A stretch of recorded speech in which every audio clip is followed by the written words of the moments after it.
Podría ayudar.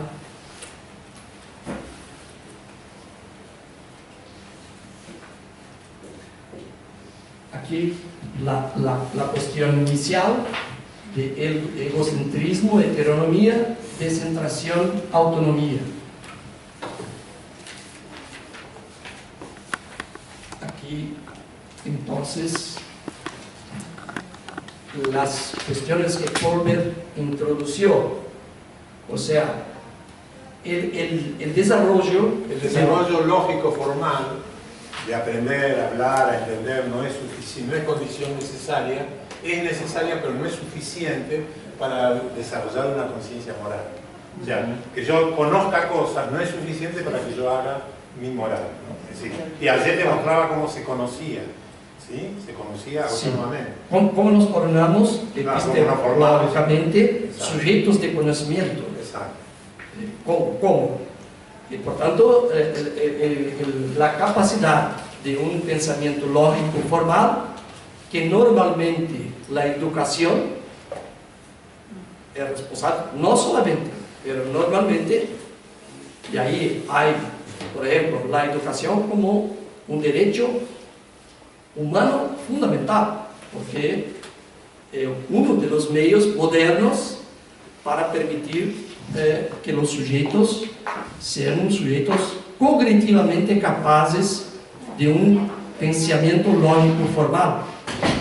Bueno, eso es una condición necesaria, como dice Héctor, pero no suficiente para la conciencia moral. ¿Por qué? Porque todos nosotros sabemos que la educación es fundamental, pero ¿cuál es el contenido? ¿Cuáles son los valores de la educación? ¿Cuántos facínoras son doctores, en fin, tienen altísima educación? La cuestión no es solamente del desarrollo cognitivo, y sí de valores. Y eso introdujo Colbert, y ahí ha dicho, bueno, hay dos condiciones ausentes en el pensamiento lógico formal que necesarias para se atingir el nivel máximo de moralidad: la necesidad de role-taking, o sea, la tomada del punto de vista de los otros y la coordinación de esos puntos de vista. O sea, ¿cómo establecer una relación dialógica en las prácticas cotidianas? Eso rompe, y por eso Habermas también adoptó, embora fuertemente de carácter normativo, y ahí se perdió la fuerza por su exagero normativo, pero la idea de que una democracia radical sería exactamente la capacidad de ejercer el role-taking, o sea, tomar el punto de vista de los otros y coordinar las acciones a partir de esos puntos de vista. Por eso la idea de la democracia procedimental, deliberativa, ideal, sería eso. Claro, estamos hablando que hay prácticas aproximativas. Y ahí entra, por ejemplo, hasta qué punto los presupuestos participativos, para allá del asambleísmo, crean condiciones de ejercer la argumentación con características de colocarse en lugar de los otros. Establecer relaciones. En lugar del otro, ¿no? Porque significa que tenés que escuchar el argumento, tenés que contraargumentar, tenés que relacionar. Es decir, el individuo moralmente, cuando tiene valores, él puede ponerse en una posición, si se quiere, más abstracta, que puede pensar todo pensando lo de los otros, no piensa solo en él. La idea de descentrarse es esa. Yo puedo conocer mucho, puedo ser un gran conocedor de todo, porque moralmente puedo ser un hijo de puta. ¿Entendés? O sea, esa es la cuestión. El tema es entonces, ¿cómo se relaciona conocer con el desarrollo moral, ¿no? La conciencia moral estaría... Muy importante esto, porque yo siempre digo, ¿de qué le sirvió estudiar tanto? Claro. Bueno, y ahora me lo explico. Claro, le falta la otra parte. Pero eso no estaba, ese pensamiento no estaba en la base del inicio del presupuesto participativo. O estaban sin desarrollo, estaba como una cuestión natural. Sí, Claro. la Porque era idea... el pensamiento marxista, leninista, trotskista del PT de Porto Alegre. Sí, al inicio sería construir sujetos revolucionarios Que transformaran la... sí, que espontáneamente, al participar del presupuesto participativo, se tornarán ciudadanos mejores y, en fin, por ahí la idea. Que pasa que ese espontaneísmo, essa ausência de uma pedagogia, ou seja, uma metodologia para o pressuposto participativo, que requer levar em consideração as desigualdades da gente que participa. Por exemplo, isso está claríssimo desde a primeira encuesta. O pressuposto participativo é uma instituição inclusiva. Permite que a gente mais pobre, com menor escolaridade, participe. Pero, quando se trata de solicitar quem conhece mais as regras do jogo, aqueles que têm menor escolaridade conhecem menos do que aqueles que têm uma escolaridade maior, que dominam as regras do jogo e nem sempre, quase que a grande maioria, não socializam as regras de jogo, se utilizam egocentricamente para maximizar seus interesses. ¿Entiende? Então, aí entra a questão de qual participação, com que metodologias, como se dá o processo participativo. E o caso de Porto Alegre vigorou totalmente a ideia espontaneísta de uma pedagogia espontânea, assembleísta, baseada na quantidade. O sea, estamos muito bem, o mundo está mirando para nós, somos a luz do mundo, aqui temos, os estrangeiros estão vindo, estamos acá diante de uma assembleia com 1.500 pessoas, e aí gente pobre, negra, favelados estão participando. Bueno, muito bueno, pero que transformação isso traz, além da transformação social, de prioridades, de políticas públicas, essa é a questão. Además de resolver lo que la gente necesita, ¿produce algún tipo de transformación en el orden de la conciencia moral, de los valores? A eso me refiero. ¿O es solo un lugar donde yo conozco y puedo resolver lo que necesito? Ese sería un poco el interrogante que me surge recurrentemente es cuál es el locus, y no sé si está bien la palabra, cuál es el sitio en donde se construye esta conciencia o esta construcción de ciudadanía. Digo, ¿es realmente una política pública la que además tiene que competir con los medios de comunicación y con todo lo que el mercado utiliza para construir ese sujeto, que yo quiero darle otra orientación desde una política pública inclusiva? Sí, yo diría, ¿por qué no nos concentramos en este tipo, si se entiende la lógica que él plantea de la conciencia social diferente de la conciencia política? Porque nosotros siempre nos sentimos atraídos por lo que hacemos va a transformar políticamente al individuo, y digamos, pero parece que lo que él dice transforma también la moralidad, transforma la conciencia social del individuo. Eso es lo que él se pregunta a partir de usar la tesis de Kohlberg, ¿sí? Entonces ahí vamos a ver cómo él va a hablar con que hicieron el presupuesto, con la gente del presupuesto participativo, para tratar de medir eso, porque eso es lo que está poniendo en duda. No está en duda de que la persona necesitada no consiga lo que pueda conseguir o no. Eso él sabe lo que necesita y a lo mejor puede negociar ahí, puede conseguirlo. Eso eso no se pone en discusión. Esa cuestión social se resuelve de ahí adentro. Pero la pregunta de él, ¿es una escuela de ciudadanía? En el sentido es, ¿construye una conciencia social en la cual el individuo incorpora valores que le permitan mirar la historia y su posición desde otro lugar? Esa es la pregunta que se hace, ¿no? Vamos a ver qué responde, porque no sabemos si nos va a decir sí o no. Eso es lo que nos va a contestar ahora. Claro, sí, porque sería, si la pregunta fuera, ¿es una escuela de ciudadanía política? Ahí las encuestas de cultura política responden.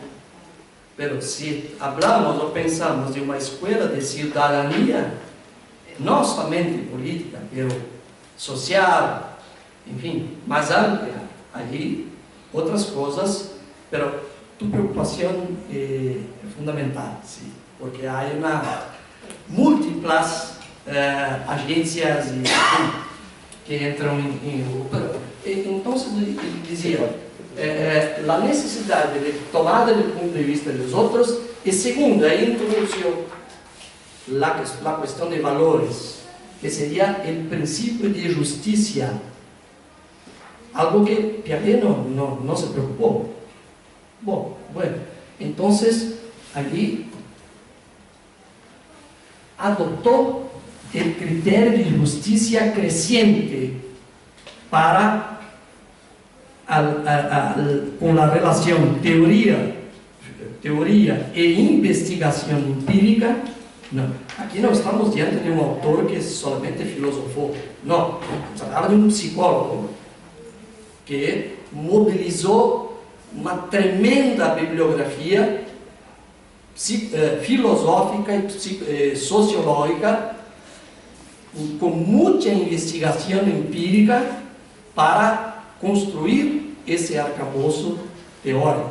Arcabouço es arsenal, ¿no? Es instrumental. Sí, una arquitectura. Y ahí, entonces, el criterio de justicia creciente, relacionando las nociones de igualdad, equidad y reciprocidad da perspectiva sociomoral de cada individuo en relación a los otros.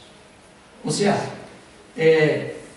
esa justicia creciente, más adelante vamos a ver ejemplos, ela significa la relación de las nociones de igualdad, equidad, reciprocidad, de la perspectiva sociomoral de cada uno de los individuos en relación a los otros. Bueno, y ahí, entonces, la arquitectura que el autor organiza, propone, es una arquitectura de carácter universalista de forma creciente. O sea, en primer lugar, 3 niveles. Estos niveles están relacionados a la relación de la perspectiva sociomoral que hablamos ahora, ¿sí? Entonces, desde un nivel más egocéntrico hasta un nivel más descentrado, pero baseado en el criterio de la justicia creciente. Anteriormente fue hablado que se trata de una teoría universalista. Eso es una cuestión si gustamos o no gustamos. ¿Estamos a favor o no estamos a favor? Bueno, entonces... Estamos a favor, vamos a entender que estamos a favor. Bueno, y ahí entonces, el primer nivel sería un nivel de interés personal. O sea, esa perspectiva sociomoral de uno en relación a otros es una perspectiva moral baseada en la justicia creciente de interés personal. O sea, para mí la justicia es algo que me interesa, que él denominó preconvencional. ¿Por qué preconvencional? Porque estaría más abajo del nivel que las convenciones sociales y legales en general estamos hablando aquí de constituciones y etcétera, establece. Claro, De reglas ya establecidas. Sí. Más abajo de Anterior. más abajo, sí, sería preconvencional. convención. Sí. Y segundo, sería una moralidad baseada en un criterio de justicia donde se establece el deber de manutención de las normas. O sea, es justo las acciones que mantienen. Es justo hacer aquellas cosas que está definido que deben hacerse. Que Sí, mantengan. que está normal. Que Claro, mantengan las normas. las normas. La norma dice tal cosa. Sí, y que vos cumple haces- con la norma, cumple con la norma. Cumple con la Sí, norma. sí. Por Eso eso, es convencional. denominó, por ejemplo, el nivel de ley y orden. Claro, es la zona de la ley y de los... De la ley y la orden. Es justo cumplir la ley y la Justo orden. hacer lo que... Sí. Bueno, las investigaciones internacionales demuestran que en ciertos países, por historia, política, económica, cultural, fundamentalmente el mundo anglosaxónico, y esos niveles muy fuertes. Claro. Acá entre nós, para nosotros. el ejemplo que yo hablaba antes, sería un nivel ya civilizatorio interesante. La semana pasada también salió el Anuario Estatístico de Violencia e Inseguridad en Brasil, un equipo de investigadores, y más una vez se investigó la relación de los brasileños con la ley. Y más del 60% ha dicho, no hay muchos motivos para cumplir la ley. Claro, toda una complejidad, porque si tenemos una profunda desigualdad, la cuestión es, como dirían los clásicos, para los amigos todo, para los enemigos el rigor de la ley. Entonces, la utilización de la ley es pero una gran cuestión sociológica, antropológica de la sociedad brasileña es una gran dificultad de relacionar con la ley. Claro, yo no quiero simplificar, Acá también. pero Acá también. sí, bueno, La novia no se lo ve. Bueno, por eso, entonces como Claro. hay como un... claro. Aí, Hector conheceu em Rio de Janeiro o Jeitinho Brasileiro, jeitinho, aquele- famoso Jeitinho Brasileiro, que é uma instituição Claro, sociológica. está todo normado, pero te dicen, da un jeito, arreglamos de una manera, por abajo, por el costado, por el otro lado, ¿no? Entonces la norma no se trata de no cumplir, ¿no? De que no hay por qué cumplirla, ¿no? É como burlar a norma para que eu consiga o que quero. Claro, aí existe alguns mais à esquerda falam em jeitão, como acessar os grandes recursos, e os jeitinhos, como conseguir algo. Bueno, a questão de lei e ordem. Portanto, como dizia, em Estados Unidos e em outros países, há histórias incríveis, que aí eu fui, como diz, colecionando sobre relatos, por exemplo, da cultura alemã, etc. Como a questão da lei e da ordem é muito forte, fortíssima. Portanto, aí estamos diante de um critério que a justiça crescente encontra limites, barreiras, porque as minorias, aqueles que contestam, estão fuera. Bueno, e aí um nível mais avançado que seria esse baseado em princípios éticos universais, ou seja, uma consciência moral pós-convencional. Em síntese, é aquela que não confunde justiça com a lei. Uma coisa é a lei, outra coisa é a justiça. Aí, por exemplo, podemos lembrar de um montão de los movimentos sociais, enfim, todos aqueles que contestam a la lei, pleiteando mais justiça, provavelmente estão expressando uma consciência moral pós-convencional. Habermas, incluso, é muito otimista e ha dicho que en su obra, la última de gran volumen, 2 volúmenes, Derecho y Democracia, entre Fraxicidad y Variedad, que las constituciones modernas, el contractualismo moderno, es por su naturaleza postconvencional. Porque ello permite que se conteste la situación y se hacen nuevas leyes. O sea, los derechos son permanentemente planteados y cuestionados, y eso se da con las constituciones modernas. El casamento homoafectivo, bueno, es un nuevo derecho que se puede reformar la ley. Bueno, entonces ahí, além desses niveles, de uma forma mais pormenorizada, também chegou a estágios. Não sei se... Estados. Sim. Dentro de cada nível haveria estádios mais ou menos descentrados. Então, dentro do nível pré-convencional, que seria a orientação para punição e obediência, um estágio muito primitivo, verificado principalmente por exemplo, em situações de cárceres.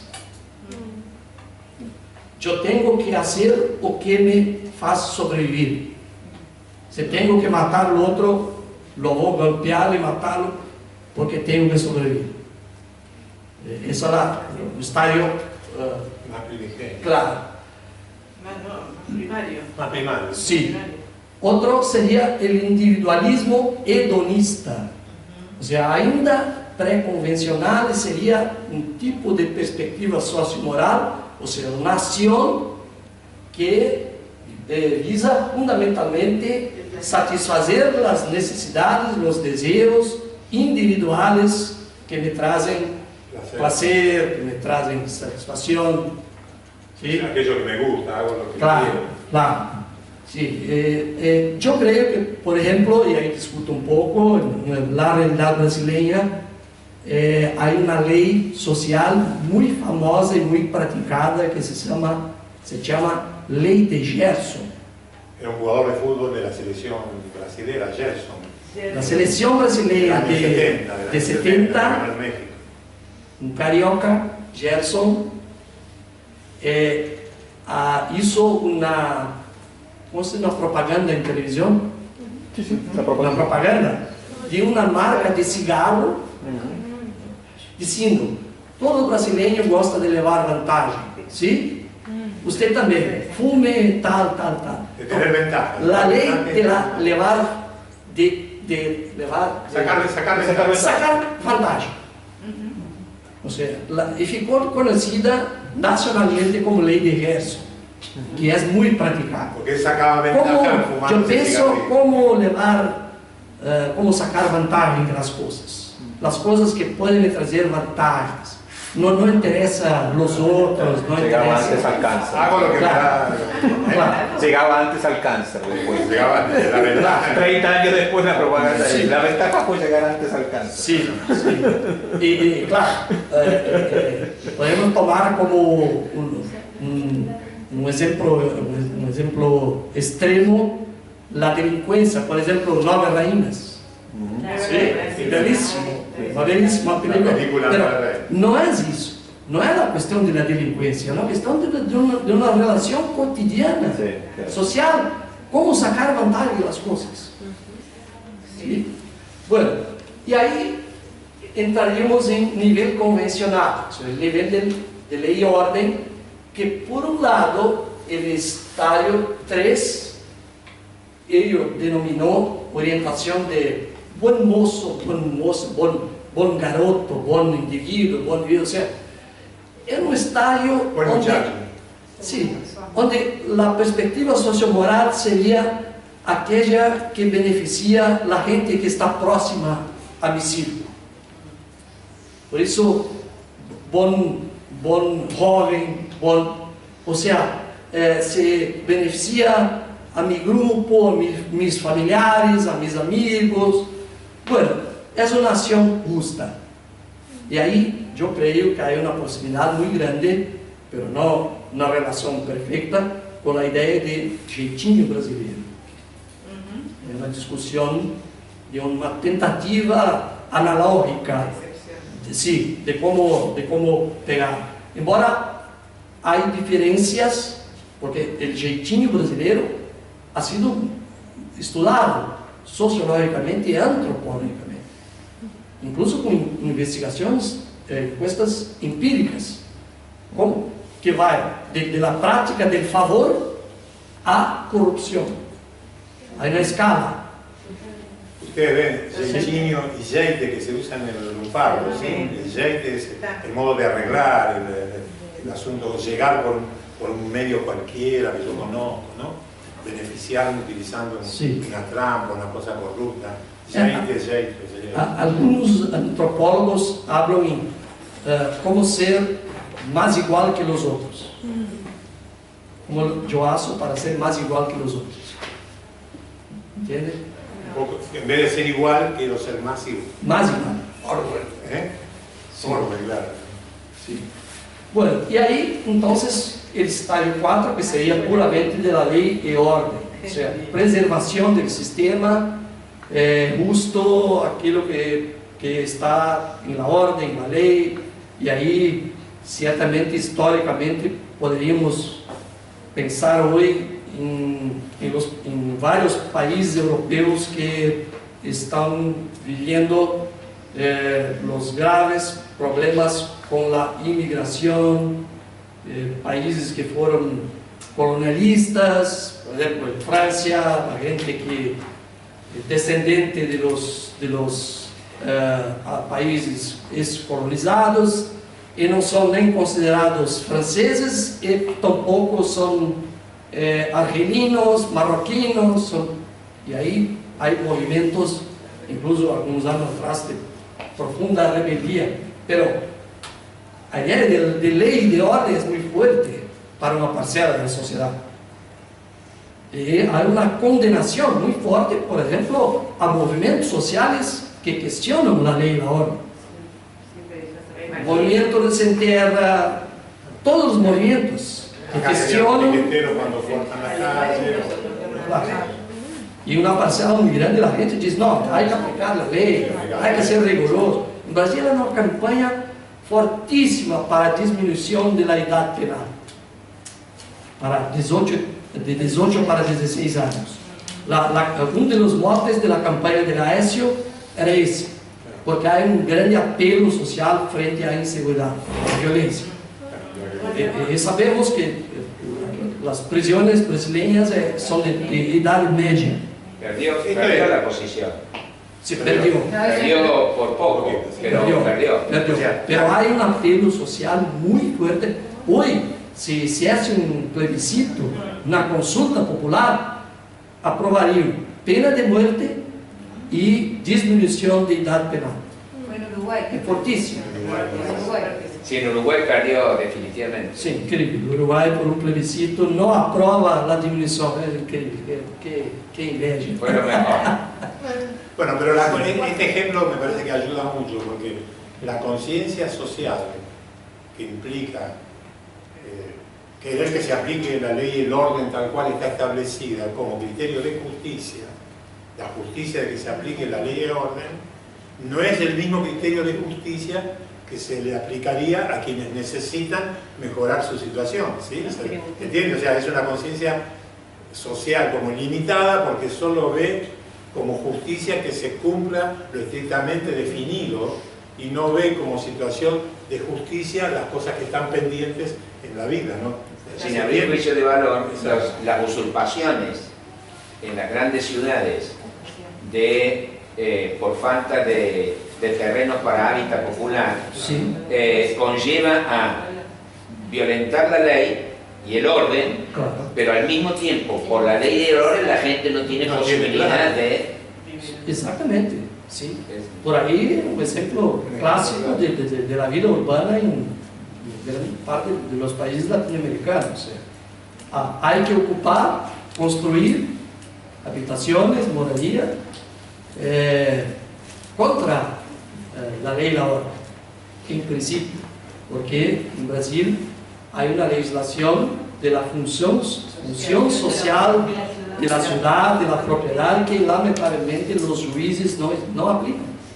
Entonces eso hay que pensarlo no solo en relación a la conciencia social, en relación a la sociedad, sino en relación al Estado mismo.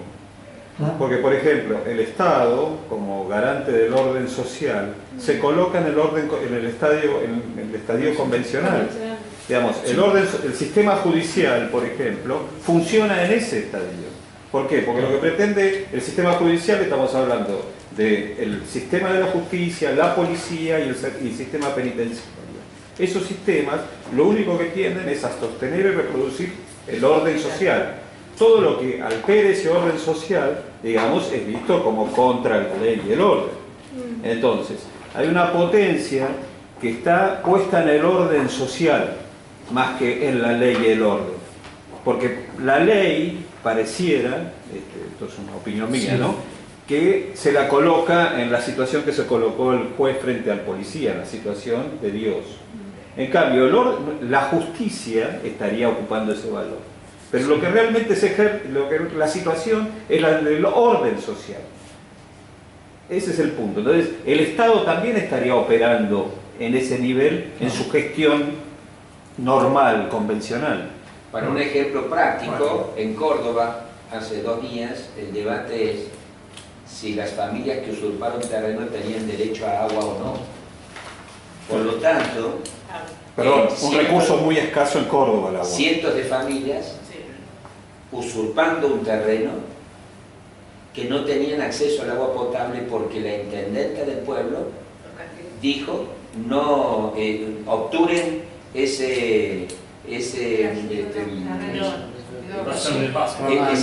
ramal público porque están usurpando. Increíble, claro. Increíble, ¿no? Una concepción que tiene la vida como el valor supremo. La ley tenía que ser interpretada de otra manera, no mínimo. ¿Sí? Y así pasa también, con diferencias, pero ahí está. Bueno, en nivel post-convencional, 2 estadios también. Uno más fácilmente verificable en la investigación empírica, que fue denominado por Colbert de contractualismo democrático. O sea, una perspectiva sociomoral que en situaciones de distinción entre ley y justicia tiene en cuenta la necesidad de establecer un permanente contractualismo de carácter democrático.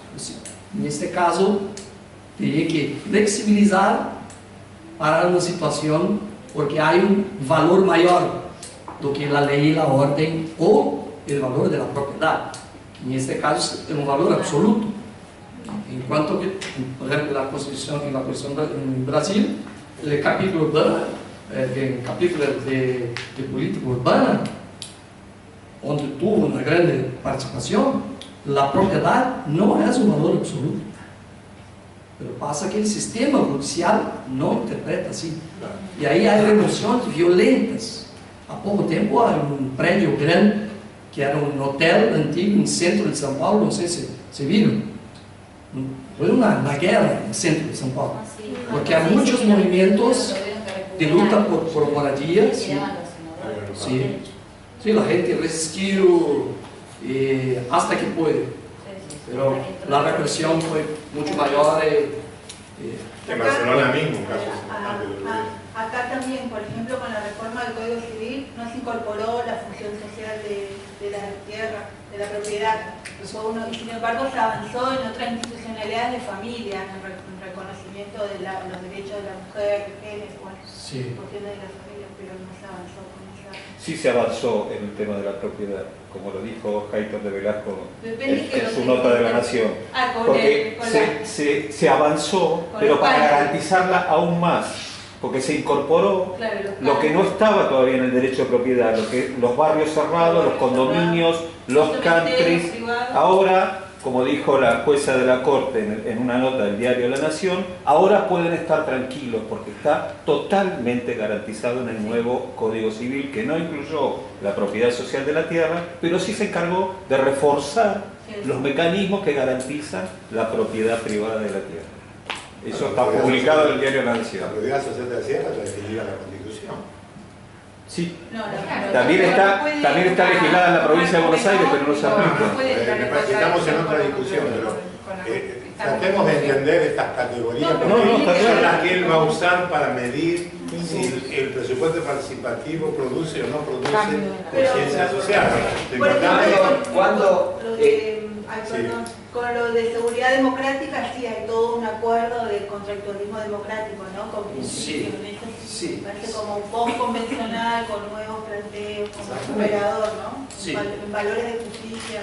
Estamos en este estadio de contractualismo democrático cuando frente a una situación como individuos pensamos moralmente que es necesario una situación más justa porque el sistema estructurado normativo no me lo cubre. Pero Sí, empíricamente, ahí- ¿dónde demostró de que existía un contractualismo democrático?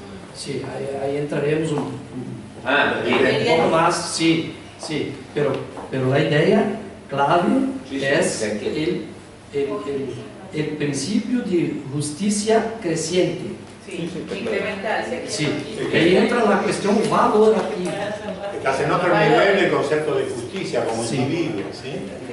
Como se trata de una teoría universalista, el último estadio, que es empíricamente muy poco verificado, porque sería quase como utópico, sería una perspectiva sociomoral voltada a princípios éticos universales. Por aí, que são? Que é isso?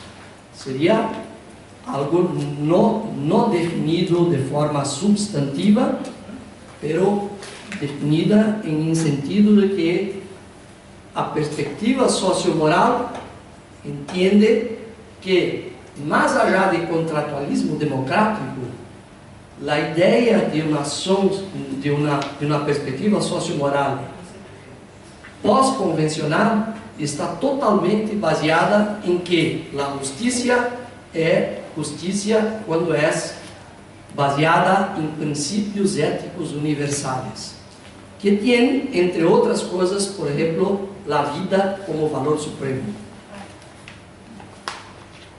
E aí seria empiricamente muito pouco. Incluso Colbert se inspirou muito e falava muito em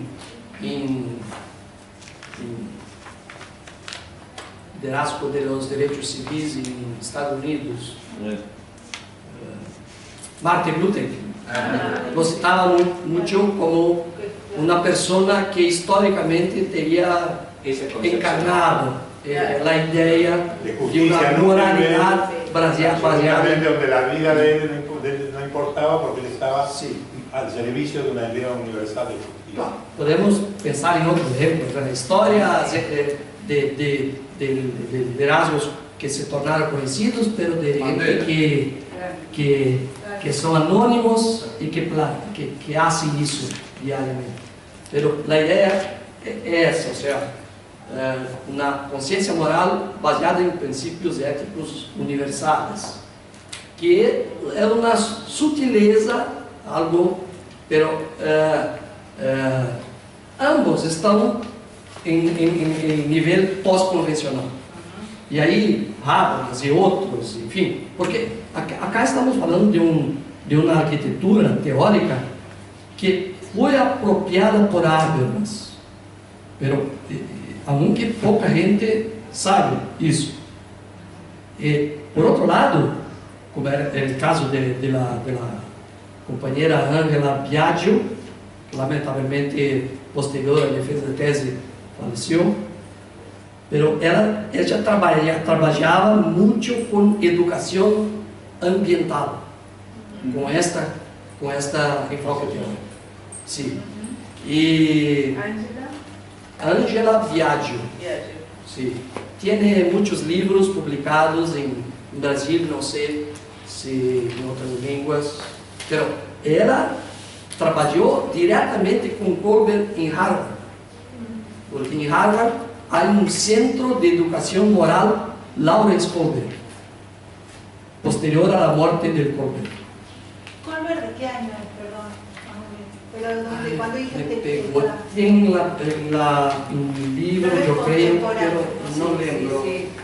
Sí. Ahora lo buscamos. Ahora lo resolvemos. No, Sí. preguntaba para Sí. situarme. Perdón por decepcionarlos, pero Kohlberg sí, se fez como una Alfonsina, ¿sí? Se vistió de mar. Sí. No se sabe exactamente por qué. En fin. Era joven, relativamente, con menos de 60 años cuando eso pasó. Pero todos dicen, incluso Angela Viaggio, que se trataba de alguien muy especial en términos de... El libro de Kohlberg 69, 71, 70, 81, 84, 87. Entre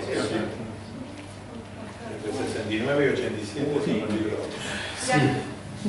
Bueno, entonces, para terminar este etapa, ahí hay una tentativa que yo establecí de transformar esa arquitectura teórica en una tipología de conciencia de ciudadanía. O sea, pensando en la noción más clásica de ciudadanía, ¿cuáles serían los tipos de conciencia moral correspondientes? Y hay una proposición, es que hasta el estadio 3 no podríamos hablar de ciudadanía. Sería algo como pre-ciudadano. ¿Por qué? Porque sequer hay una consideración del sistema social. Entiendo en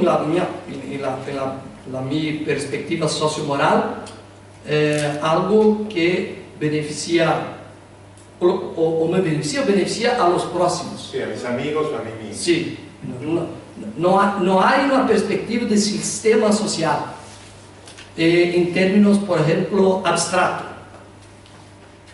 El sistema social, por ejemplo, el sistema de tránsito, ¿sí? Se habla de tránsito. ¿Sí?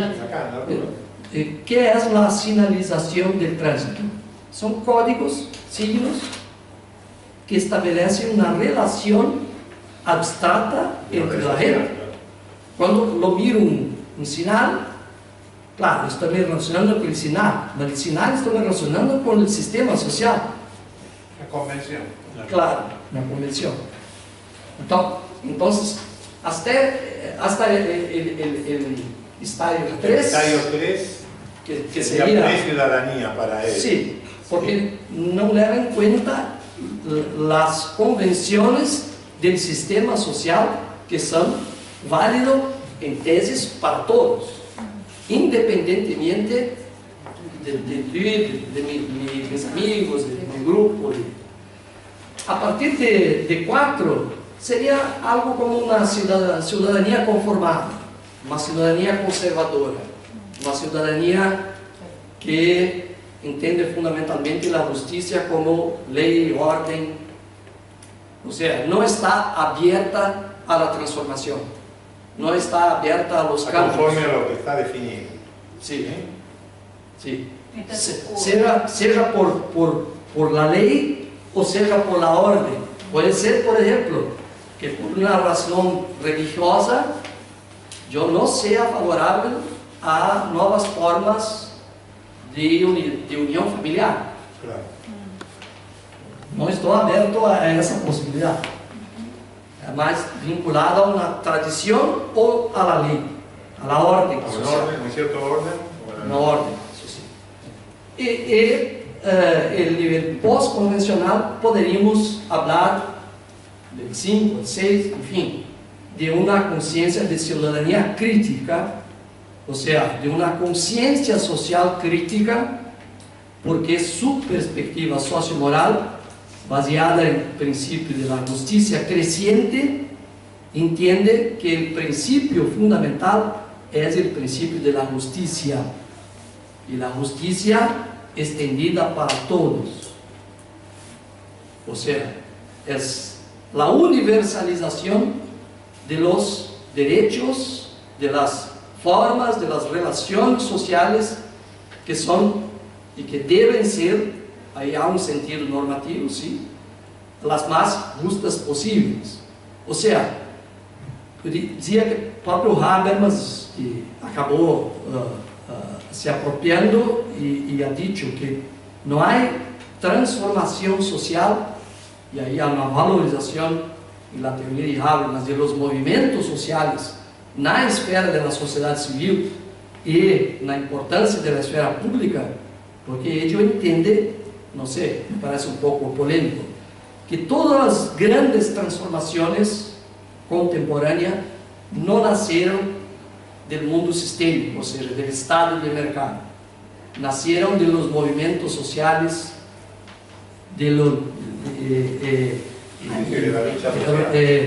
impregnados de los cambios que se dão na vida cotidiana, no mundo da vida. Enfim, é uma tese, ele cita